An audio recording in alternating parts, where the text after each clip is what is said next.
If you are looking to buy a new gaming PC build and you want to play at 1440p or 4K resolution, very high frame rates on high to ultra settings, then this is going to be the perfect video for you. I will show you the best $1,600 gaming PC build with alternatives that are cheaper and also others alternatives that are more expensive. That way there's a PC for everyone if you have around this amount of money to spend and you want to have a really good gaming experience at 1440p or 4K resolution.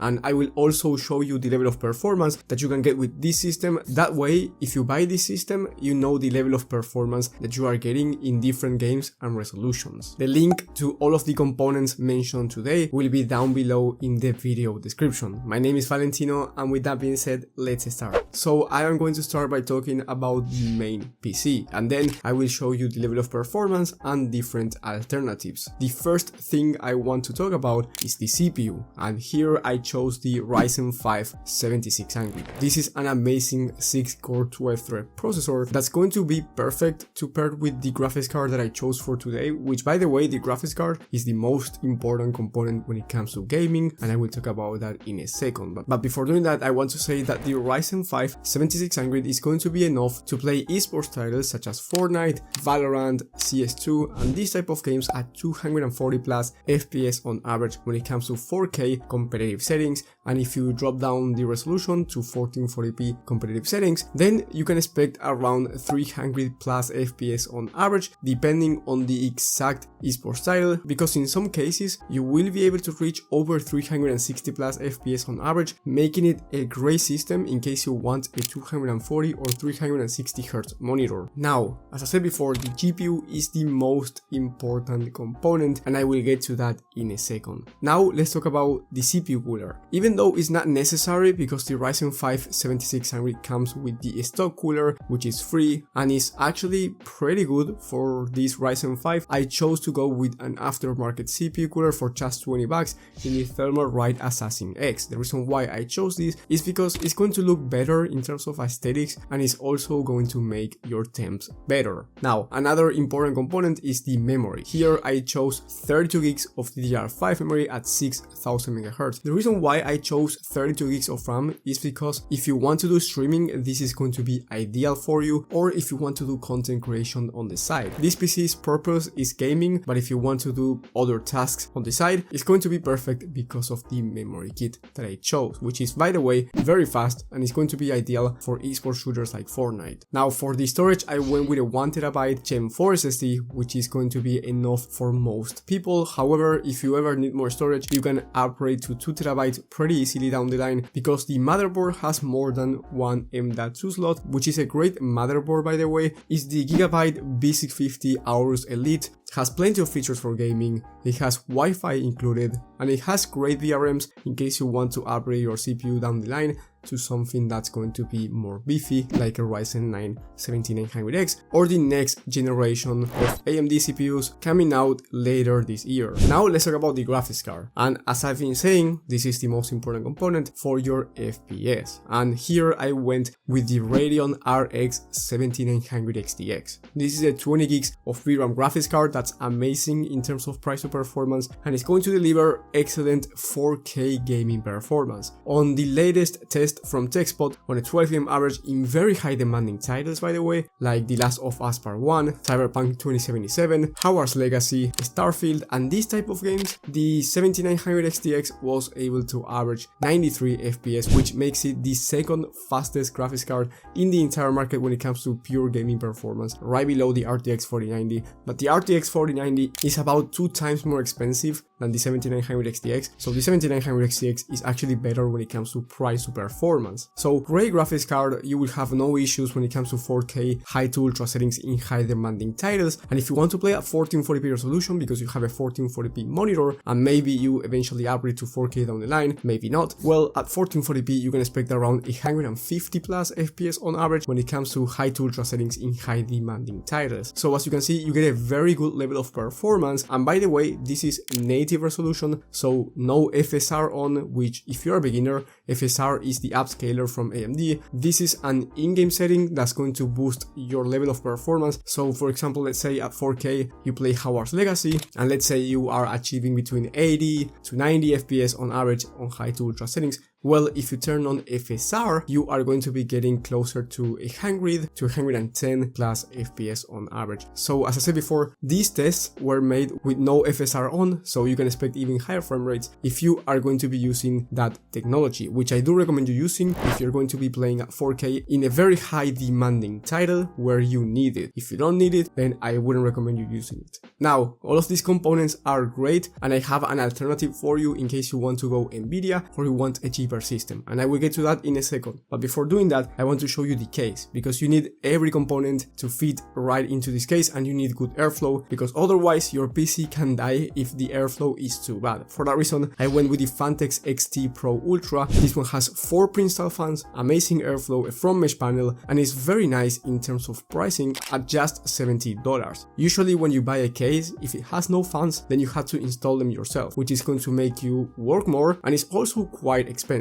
So having 4 pre-installed RGB fans is great. This case is also beautiful, so big thumbs up. And last but not least, we have the power supply. You need a capable power supply not to make your PC explode basically, so that's why I went with the MSI MPG A750. This is a 750 watt power supply, A tier rated, meaning that it's the best quality out there, and it will not make your PC explode, which is the most important thing. Now, in terms of pricing, this system is $1,626 when I'm recording this video. Maybe when you're watching this it's more expensive, or maybe it's cheaper. I highly recommend you checking the latest pricing and availability from the links down below in the video description. And then, as I said before, I have other alternatives for you in case you want to spend less money, or you have more money to spend and you want even better performance. If you have less money to spend, then I recommend you downgrading the graphics card from a 7900 XTX to the RTX 4070 Ti Super.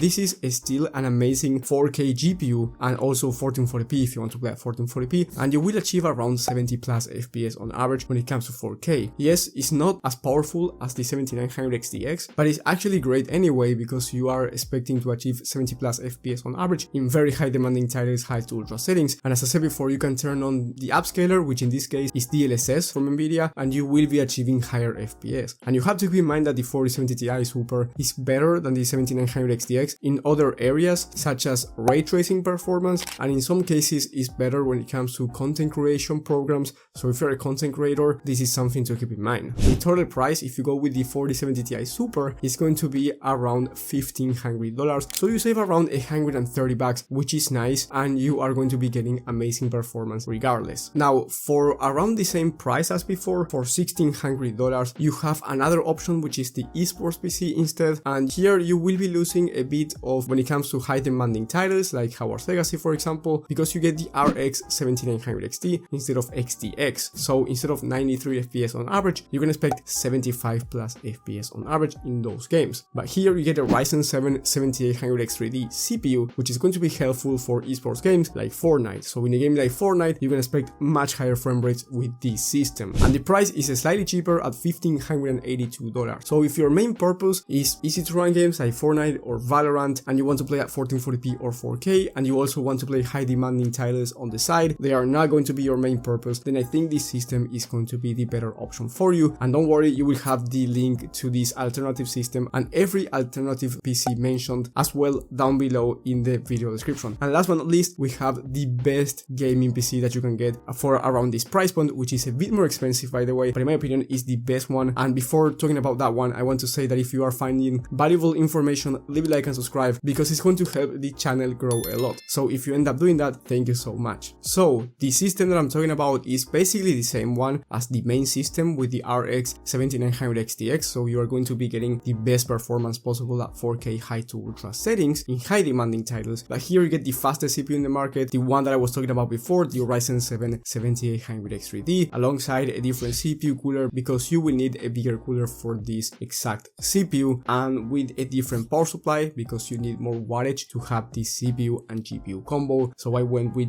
an 850 watt power supply from NCXT, which is A tier rated as well. So here you get the best of both worlds. You get the greatest level of performance in high demanding title and the greatest level of performance in esports shooters for around the same price. Now, yes, it's a bit more expensive. You end up spending $1,810, which is about $200 more expensive than the price tag of $1,600, but you are getting faster gaming performance when it comes to high CPU demanding titles. And also, if you turn on FSR, which as I said before is the upscaler from AMD, you have to keep in mind that this is a high CPU demanding technology, so you are going to be using more of your CPU. Therefore, if you want to achieve higher performance with FSR on, this is a great upgrade as well. And if you are thinking of making this upgrade but you must go Nvidia, then I recommend you going with the RTX 4080 Super instead of the RX 7900 XTX. This is going to be more expensive for you because the 4080 Super is more expensive than the 7900 XTX, but I do think it's the better graphics card. The reason why I think that is because you get all of the Nvidia feature set, which is going to be helpful if you are going to use them. For example, you get a better level of ray tracing, you get DLSS, which is a better upscaler than FSR when it comes to image quality, and then you get a better level of content creation for the most part, AI stuff, 3D rendering. So this is the more complete GPU, even though in terms of pure performance is slightly slower than the 7900 XTX, but you will not notice the difference because the performance difference is not really that big. So if you end up going with the 4080 Super and the Ryzen 7 7800 XT, which in my opinion is the best upgrade that you can make, then the price is going to be $1,876. Don't worry, because if you don't want to make these upgrades, since maybe it's